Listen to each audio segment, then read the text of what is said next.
Citizenship Amendment Act has created such amount of anger. Today we have seen large protests unheard of in last 70 years. The kind of resistance people are demonstrating. In fact, the government comes with an explanation stating that the minorities in the neighboring countries of Afghanistan, Pakistan and Bangladesh are being persecuted.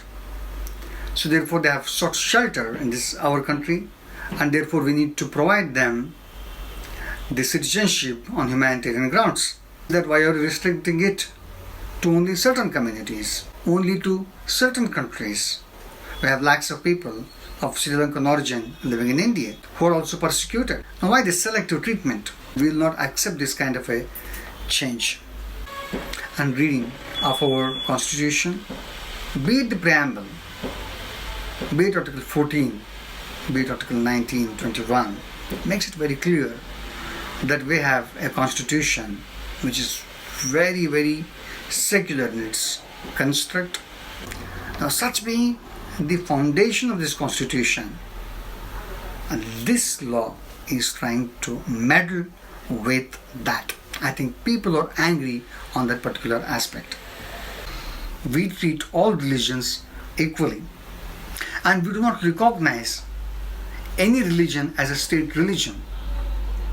Now, such being the clear understanding of the Constitution, and the framers of the Constitution had deliberated, discussed, and came to the conclusion that it would be a secular constitution. Now, at this length of time, and after such amount of progress that has been made by this country, are we looking at these aspects and trying to subvert the whole construct of secularism in this country?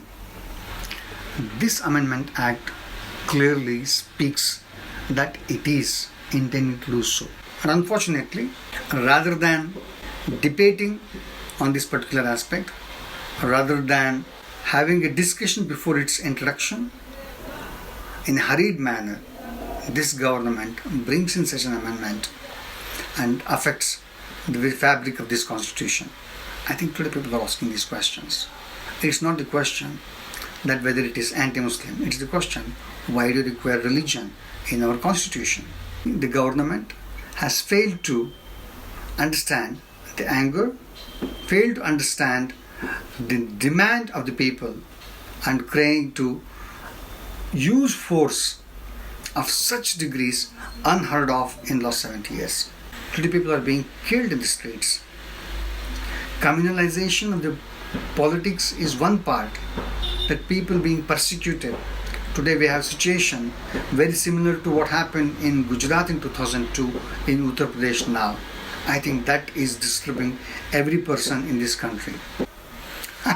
We fail to understand that this government had brought Aadhaar on the same set of facts.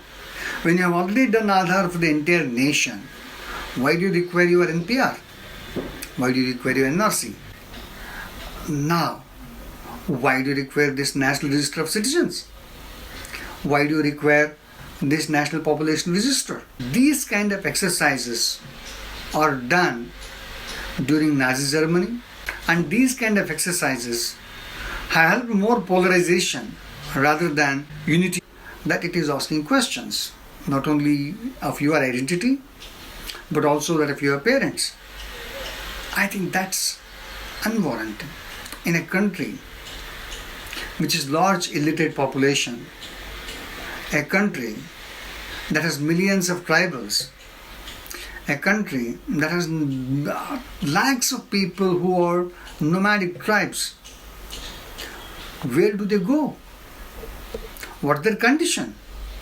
I think the government has come with these kind of measures without making any study on the repercussions and the kind of effects that's likely to have on the ordinary people of this country. People are angry as against this particular law, and that need to be withdrawn. The issue of citizenship is settled. You don't require a register of citizenship. There's no necessity for a register of citizenship. At no point of there is a requirement of a register of citizenship.